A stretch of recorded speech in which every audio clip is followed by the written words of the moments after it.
Today, I am going to show you how to install the drain pan from the back.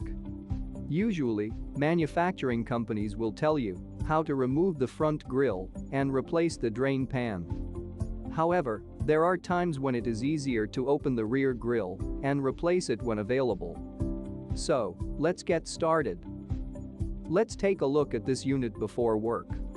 The temperature is -11 degrees Fahrenheit. The temperature is good. There doesn't seem to be any problem on the outside. I am going to put a drain pan next to this unit for work in a little bit. This product information is well displayed. All food is frozen well. The inside doesn't seem to have any issues. As expected, it is a new product, so both the exterior and interior are fine and clean. So, let me start working in earnest. Let's check the drain pan before start working. Yep, this is it.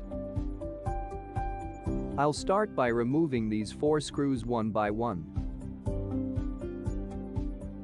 When you remove the screws, put them together in one place. Because this screw is small, it can be easily lost or someone can step on it. Therefore, caution is required.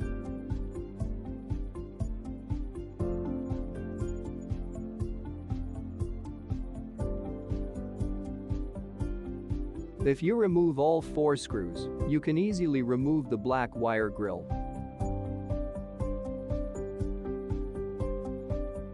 Move the grill to this side. So let's take a look inside. You can see the drain hose here. Let me bring the drain pan and put it here. Just install a drain pan here. There is a pan track, so it fits easily. One thing to note is that the hose must go inside the pan. Sometimes, the pan is installed well, but the hose is outward, so water may seep out. It is cumbersome to work twice all the time, so it is recommended to install it with careful attention when doing it once. That is it. How simple it is. Then let me put back the back grill. Anyone can easily install it with a screwdriver. This was a video on how to install a drain pan. If you enjoyed it, please like and subscribe. Thank you for watching this video.